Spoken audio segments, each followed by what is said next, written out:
Si Rawing Nitis.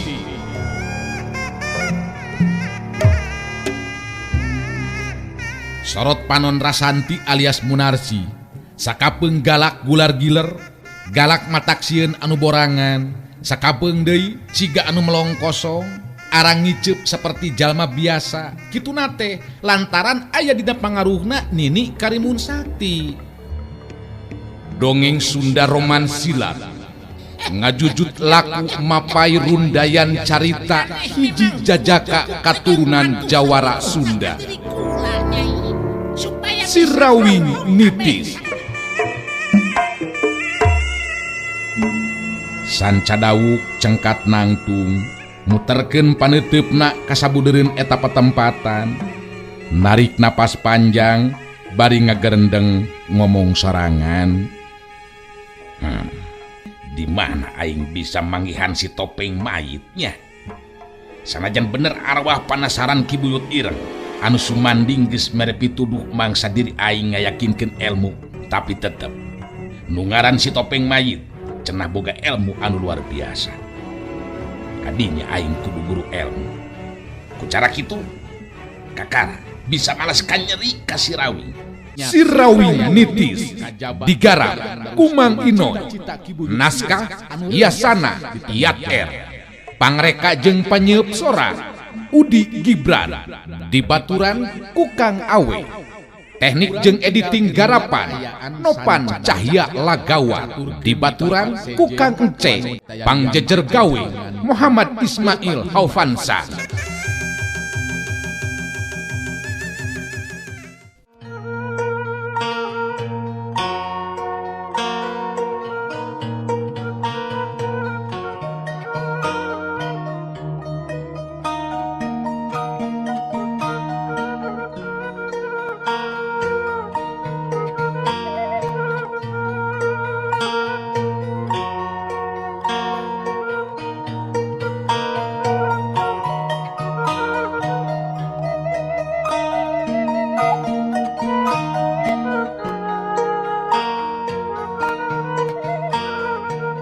Jaka Sinangling gancang dina waktu harita nyalenggorkeun obrolan kana masalah anu sejena. Manehna embung ka papanjangan ngobrolkeun ngeunaan masalah anu saperti kitu. Enjing Mamang, urang kudu neangan deui bahan keur ubar Mang. Ulah dugikeun ka Gontot ye Mang, ngalandongan Den Aji teh. Gontot mah malah engkena ngabahayakeun Mang. Soal gampang anu kitu mah Jang. Sanajan teu dianteur ku Mang oge teu nanaon ayeuna namanya, sebab ujang oge geus apal nya, apal tempat atawa lebah-lebahna. Nu penting ayeuna mah yeuh ngeunaan nyimas laras anting heula Jang. Nah kumaha kitu maksud Mang? Kieu ye Jang, kieu ye.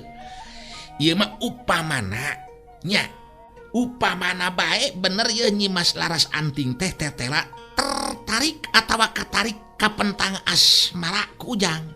Cik rek kumaha ke sikap Ujang? Mang Utun mah sok nyarita anu pamohalan Mang. Pamohalan atuh nepikeun ka kudu kitu Mamang. Nyimas laras anting katarik ka pentang rasa ku kuring mah pamohalan Mang. Eueuh istilah pamohalan Jang. Teu aya istilah pamohalan kang ngaranan suka jeung cinta mah eueuh istilah pamohalan. Bisa bae jadi kenyataan. Ngan ceuk Mang mah Ujang bodoh kacida lamun nepikeun kanolak ka Nyimas Laras. Naon sababna? Sabab ku Mang ka Bandungan sorangan. Jajaka anu sejen mah Jang yeuh. Wah, geus teu kahitung atuh anu ngahajami kahayang ka Nyimas Laras anting teh. Ngan kabehanana oge eueuh anu mampu ngaruntageun hatena. Pan kungsi diobrolkeun ku Mang ka Ujang. Ngeunaan dua urang jajaka anu ngaran Jumara jeung Marjan nepikeun ka tarung patutunggalan gara-gara merebutkeun cintana Nyimas Laras anting. Ari abdi mah moal waka ngabayangkeun anu henteu kahontal ku akal Mang. Anu teu katepi ku pikir lantaran ngarumasakeun maneh jadi jalma anu laif. Bet jauh tanah ka langit Mang, ari Nyimas Laras anting kudu mika cinta ka abdi mah. Teu aya istilah jauh tanah ka langit na Jang.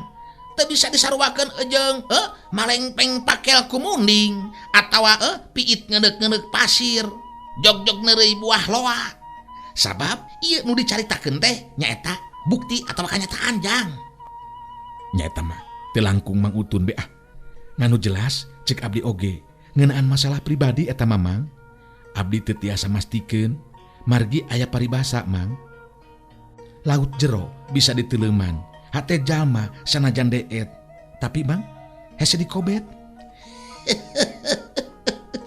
nya ari dikobet ngan ukur ku pikiran mah tapi perhatikeun sarta naon kitu tetembuskeun kana perasaan urang jang kumaha sikep ejeng caritaan Nyi Mas Laras Anting ka Ujang bisa karasa meureunnan ku perasaan urang ge Lin tah ler sandinya mamang duka abdi tara marhatikeun nepikeun kalabadinya Mang kitu nate lantaran abdi ngarumasakeun maneh abdi memang ngukur ka kujur Mang narimbang kana badan nu matak abdi teu pikiran naon-naon Mang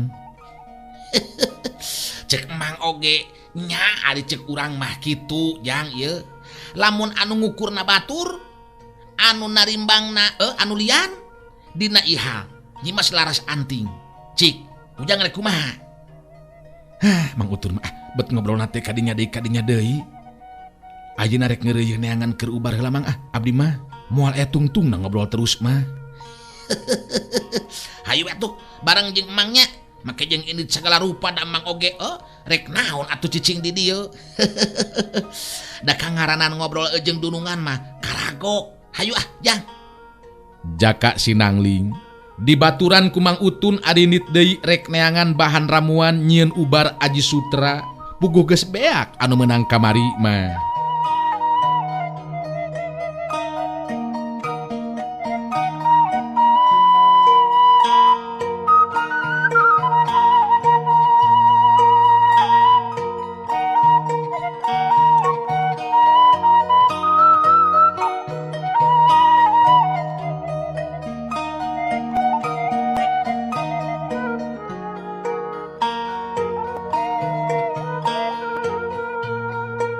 Dina poe-poe anu saterusna bisa ka Bandungan ku sarerea kaayaan Aji Sutra ayeuna mah geus bisa ngobrol sanajan teu bisa lila malah geus bisa lelempangan henteu kudu make digondeng ngan can bisaeun lempang jauh sanajan kaayaan Aji Sutra tacan sehat sapinuhna tapi Juragan Gandara geus ngabuktikeun janjina merenahkeun Jaka Sinangling di imah kosong kawilang merek hadiah imah ejeng tanah natea pernahna memang teu jauh ti imahna Juragan Gandara waktu Juragan Gandara jeung Mang Utun bebeja ka Aji Sutra ngeunaan Jaka Sinangling anu geus dipernahkeun dibere hadiah dina hate mah Aji Sutra ngarasa henteu panuju ku sikep ejeng tindakan anu jadi bapakna tapi henteu waka wani negerakeun perasaan ka teu panujuanana ku ayana sikap anu geus dilakukeun ku bapakna. Juragan Gandara anu harita kadenge cumarita. Tah, jadi hadiah anu ku ama dibikeun ka Jaka Sinangling teh heukeur ama mah eueuh hartina upama dibandingkeun ejeng kasalamatan diri hidup Aji. Nya, nu ayeuna bisa pulih deui saperti bihari. Ku ayeuna pitulung ti Jaka Sinangling. Laras dan Aji, upami salirah teu ditulungan ku Jaka Sinangling, duka kumaha nasib Aden? Margi tatu dilebetna ka etang parna Den. Mung saena teh Jaka Sinangling memang tabib sakti. Ramuan landongna laras ampuh pisan tur mujarab. Mun pan ayeuna ge panginten tiasa karaos ku Aden. Aji Sutra narik napas panjang ngabagikeun paneteupna ka Juragan Gandara ejeng Mang Utun teu lila terus nyarita lalaunan. Nya eta mah teu langkung ama. Abdi teu tiasa masihan komentar naon-naon ama. Namung nu jelas naon anu dilakukeun ku salira ama nyanggakeun eta mah kumaha ama. Nu mata ama oge mikir teh lantaran geus meunang badami jeung adi hidep Laras Anting. Ku ama tadi geus leuwih teu heula dijelaskeun ngeunaan alesanana. Naon pangna ama mere hadiah ka Jaka Sinangling tangtu ku diri hidep meureunan oge nya bisa kaharti. Mun ku abdi kahartos ama sanggam abdi oge naon anu dilakukeun ku salira ama kanyataan anu memang mangrupi hak ama eta mah abdi henteu bade ngahalang-halang. Mudah-mudahan be jaka sinangling kersa betaheun aya di lemur urang. Tah nu mata kitu maksud ama oge aji. Ku cara jaka sinangling tumetep di lemur urang engkena geus henteu kudu hese-hese neneangan deui boh urang atawa pangeusi lemuran lamun butuh pitulung ti tabib saperti diri manehna da pugu geus ka Bandungan atuh keahlianana jaka sinangling. Mun seug hidep henteu ditulungan ku jaka sinangling mah biheung diri hidep bisa katulungan sabab panarajangna si Sanca Dawug teh tetela ngandung racun geningan aji. Aji Sutra beterus jadi inget ka Ayu Manganti gancang harita nyarita deui tumanya ka Juragan Gandara anu jadi bapakna. Dupi Ayu Manganti kumaha mah betar katingali geningan nuju angkat itu.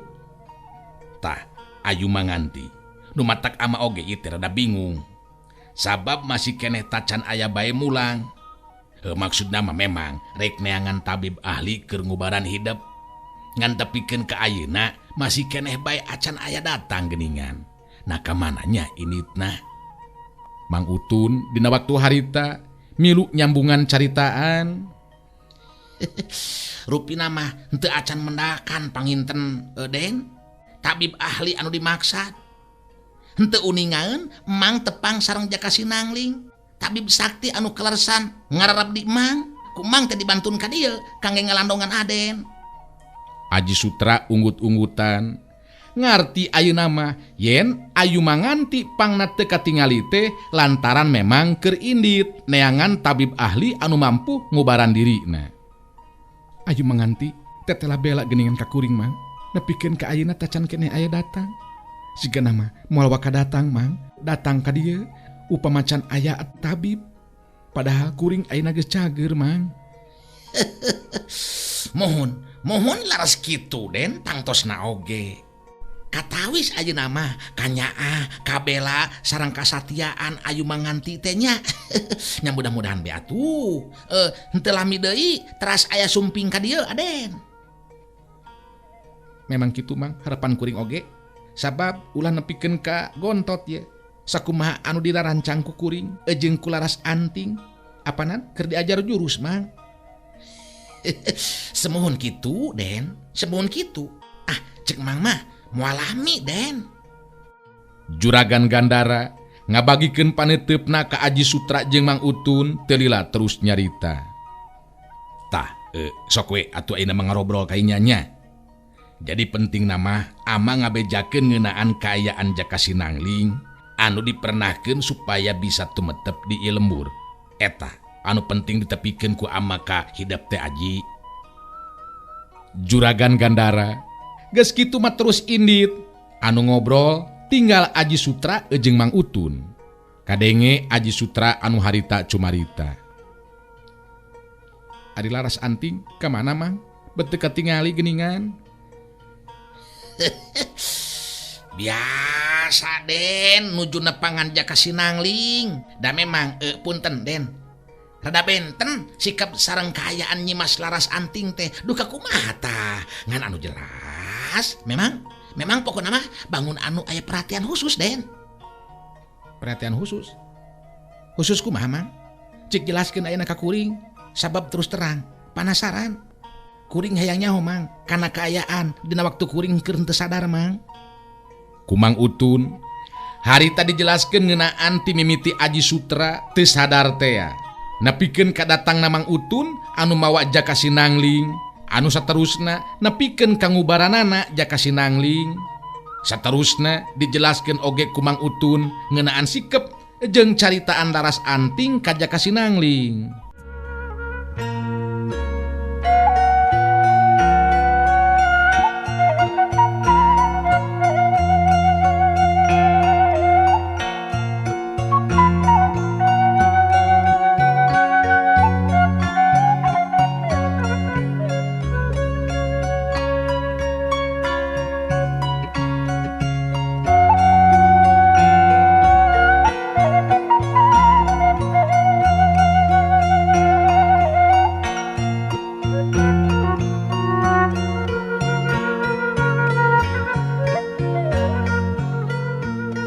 Aji Sutra muuh dina hate mah ngarasa tegena ngadenge keterangan ti Mang Utun seperti kitu.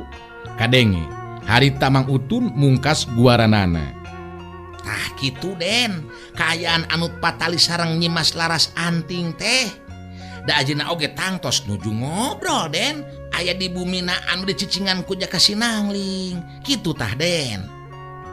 Jaka Sinangling ungut-ungutan bari terus narik napas panjang terus nyarita lalaunan. Nya teu sangka Laras Anting bet neudeun perhatian ka Jaka Sinanglingnya.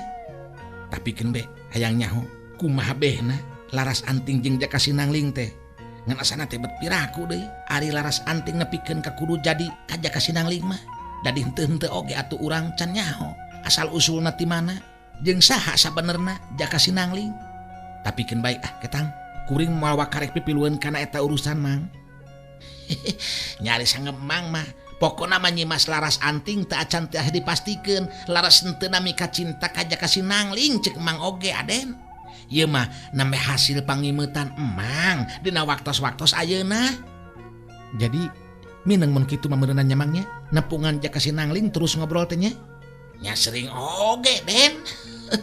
Di mana nyase ku Mang sok ka Bandungan. Memang sering ngobrol nate.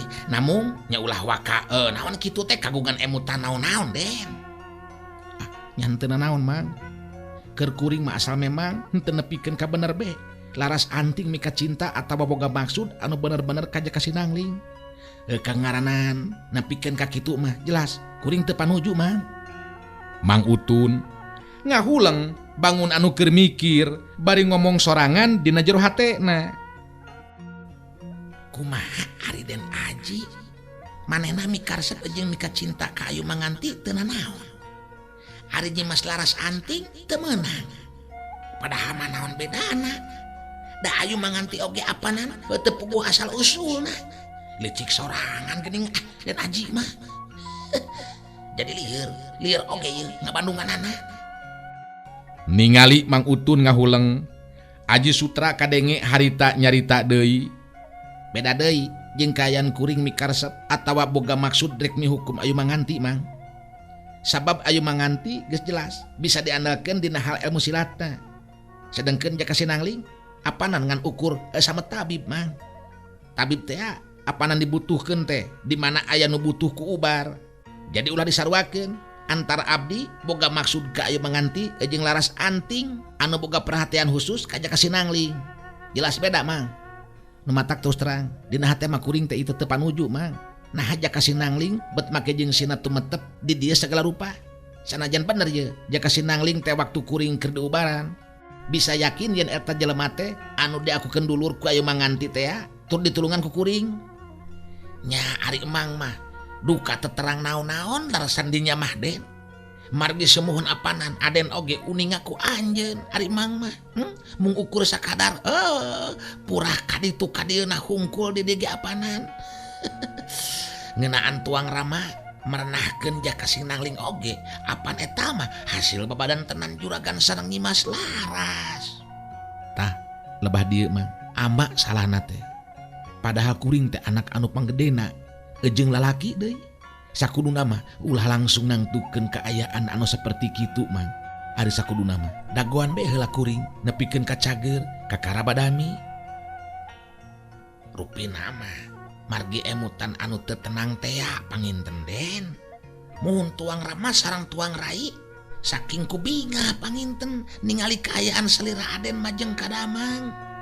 Nya, tapi geus kaleuwihan Mang. Ari kangarana nepikeun kamer hadiah kitu sagala rupa mah bari kuring teu diajakan atawa teu dibawa badami. Salah kacida ceuk kuring mah Mang. Coba ayeuna Laras Anting jadi lindeuk jeung mindeng ngajakan ngobrol ka Jaka Sinangling. Apaan? Siga nu nyogrog-nyogrogkeun maneh Mang ari ceuk kuring mah. Semuhun. Namung ari nemutkeun emutan Nyimas Laras Anting mah panginten Den. Da sanes bade maksad awon panginten. Nya Mang. Tapi katengalina ku umum mah pan tetep beda deui. Kangaranan awewe nyamper-nyamperkeun lalaki mah Mang. Di mana-mana oge tetep we teu pantes Mang. Nu matak sakuduna mah ulah waka dibere hate lah jelema saperti Jaka Sinangling teh. Sacara henteu dihaja, Aji Sutra geus ngebrehkeun ngeunaan kaayaan hate jeung pikiran tumali jeung kaayaan Jaka Sinangling anu dibere hadiah imah jeung tanah. Ditambah deui ku kaayaan Nyimas Laras Anting anu jadi adina, minengah haja datang ke tempatna Jaka Sinangling. Memang bener, harita Laras Anting keur ngobrol jeung Jaka Sinangling di jero imah anu anyar tea, anu daek teu daek memang kapaksa kudu dieusian ku Jaka Sinangling.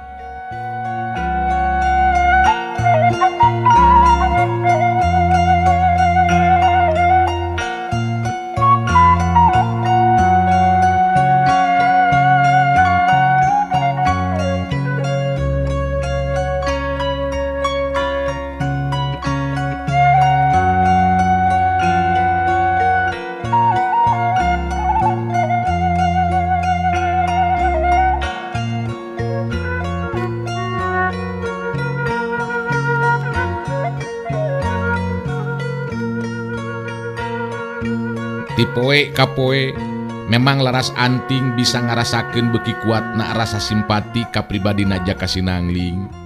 Bet asa deukeut bae keur Laras Anting mah ka Jaka Sinangling teh. Kadenge harita Laras Anting anu keur cumarita. Tah, kade ulah bosen Kang Jaka nya. Upami abdi sering dongkap ka dieu. Sanesna naon? Duka kumaha? Upami abdi tepang sareng ngobrol sareng Kang Jaka teh. Hati abdi teh jadi tenang Kang. Duka kumaha henteu tepang sadinten teh bet asa gaduh hutang sareng teu paruguh Kang. Jaka Sinangling bisa ngarti kana caritaan ti Laras Anting. Sanajan teu sacara gamblang ngajelaskeun ngeunaan kaayaan eusi hatena ka Jaka Sinangling, tapi ku geus nyarita kitu oge bisa kaharti.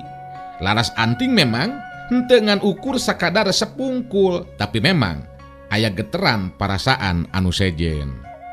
Pikeun Jaka Sinangling lain ato, malah kalahkah bingung. Sabab asana teh pamohalan upama kudu narima cintana Laras Anting. Komo upama inget kana kaayaan Laras Anting teh adina Aji Sutra. Sedengkeun Aji Sutra bakal jadi salakina ayu manganti wanoja anu dipika cinta ku manehna. Kitu diantarana jalan pamikiran Jaka Sinangling dina waktu harita.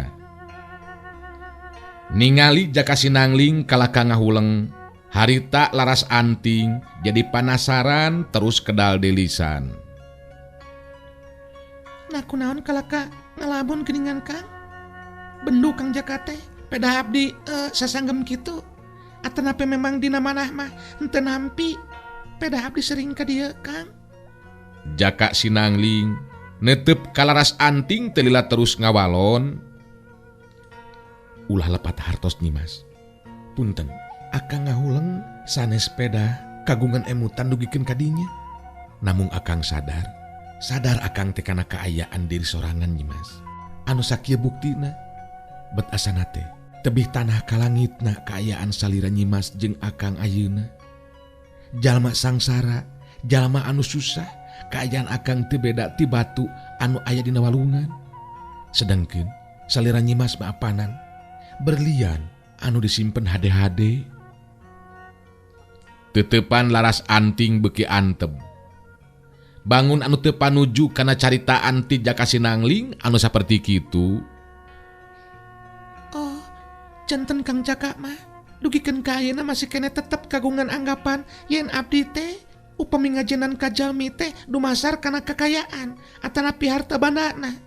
Nah masih kene kirang yakin Kang kana kaayaan hate abdi. Jaka Sinangling narik napas panjang terus nyarita deui lalaunan.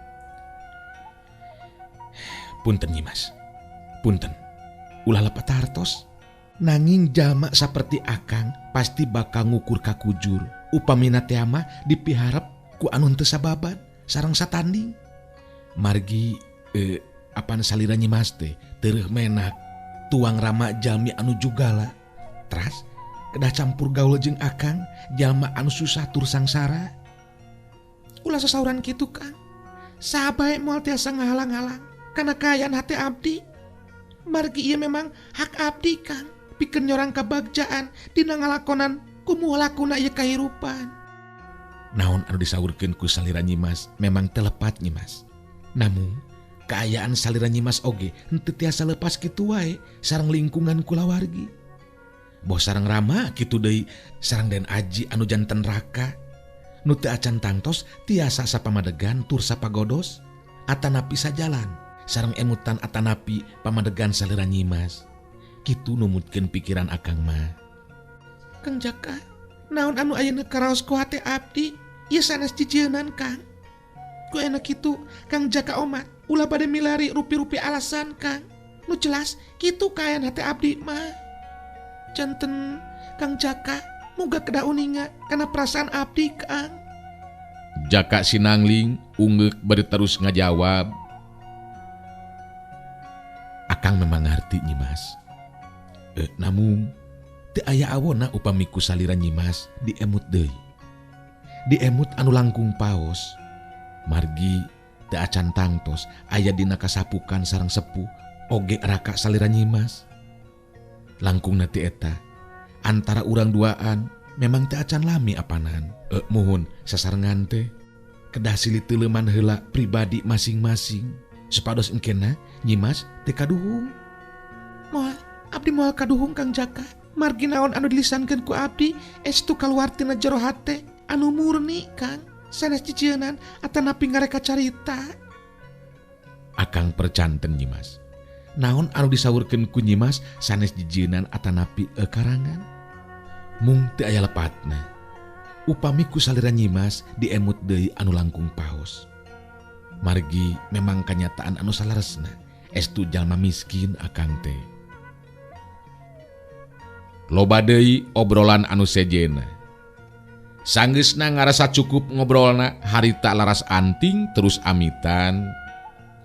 Di satengahing jalan harita laras anting pasarandog jeung Aji Sutra anu jadi lanceukna anu lempang bareng jeung Mang Utun. Aji Sutra neuteup seukeut ka laras anting bari terus nyarita.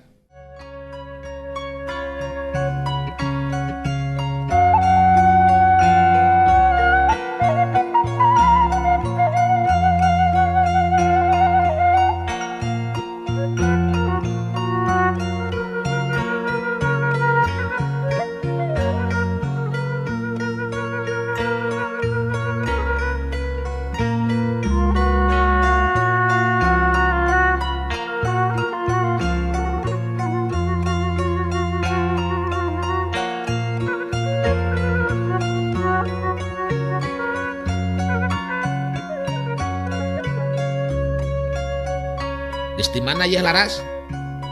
Geus nepungan Jaka Sinanglingnya. Ngobrol deui bae jeung Jaka Sinangling. Laras anting kerung bari neuteup ka lanceukna terus ngawalon. Mun, ari kitu kunaon Kang? Ayeuna ulah waka langsung balik. Akang aya picaritaeun anu penting ye. Memang ieu kudu dibalungbang timurkeun supaya pikiran jeung perasaan akang jadi tenang. Oh, nah bade ngobrol ke naon kitu Kang Aji teh? Nyari abdi mamangga wae Kang. Di mana ngobrolna? Kek, di bade tutup. Tempat anu tenang jeung simpe. Sangkan urang bisa rineh ngobrolna. Hayu tuturkeun akang Laras. Tapi ke tempat anu dimaksud ku Aji Sutra memang ti isieun lebah dinya teh. Harita terus dariuk dina tempat anu merenah. Mang Utun milu diu ngan rada anggang jarakna ukur ngabandungan. Jelas moal bisa pipilueun jeung nyaho rek naon anu diobrolkeun ku Aji Sutra dina waktu harita. Kadenge harita Aji Sutra anu nyarita. Tah kieu ye Laras. Akang geus meunang beja ngeunaan sikep jeung kaayaan Laras ka Jaka Sinangling. Akang terus terang salaku anu jadi lanceuk kawilang teu panuju ku sikep jeung kaayaan Laras upamana teh mah nepikeun kadeundeun perhatian khusus ka Jaka Sinangling. Laras anting neuteup antep kanu jadi lanceukna. Kaget oge ngadenge caritaan Aji Sutra saperti kitu.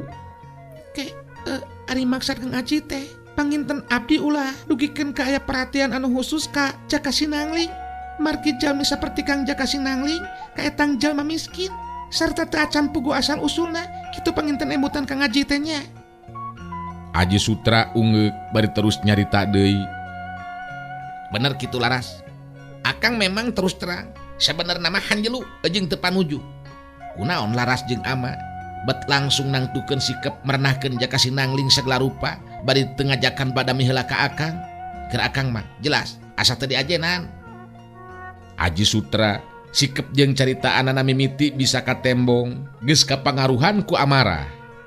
Laras Anting tetep tenang, manehna jigana tetesieun ku sikep jeung caritaan anu jadi lanceukna. Kituna teh lantaran memang geus siap pikeun nying hareupanana. Laras Anting neuteup antep ka Aji Sutra teu lila terus nyarita. Cang Aji, naon anu dilakukan ku diri abdi ka Jaka Sinangling teu kedah janten masalah Kang. Ari margi kaayaan diri abdi teu benten sapertos halna Kang Aji. Teu beda kumaha. Maksud Laras teh meureun sapeda akang aya perhatian ka Ayu Manganti. Ulah disaruakeun antara kaayaan Ayu Manganti jeung si Jaka Sinangling mah. Sabab Ayu Manganti geus gede jasana nyalametkeun ajen kahormatan kulawarga urang. Lian teh eta dirina memang bener-bener dibutuhkeun. Sabab sanajan pangawak awewe tapi jago silat. Sedengkeun Jaka Sinangling naon? Ngan ukur tabib Laras. Jadi lantaran Kang Jaka tabib, ayeuna Kang Aji teu rek ngajenan. Lain nganuhunkeun. Sabab lamun teu ku Jaka Sinangling can tangtu ayeuna Kang Aji bisa kieu Kang. Abdi teu tarima kana sikep jeung caritan Kang Aji dina waktu ayeuna. Lamun memang abdi teu meunang aya perhatian naon-naon ka Jaka Sinangling, Kang Aji oge teu kudu aya perhatian naon-naon ka Ayu Manganti. Sabab naon bedana Kang? Jaka Sinangling jeung Ayu Manganti. Sabab Ayu Manganti oge sarua, teu puguh asal usulna. Keur abdi sarua teh bedana Kang.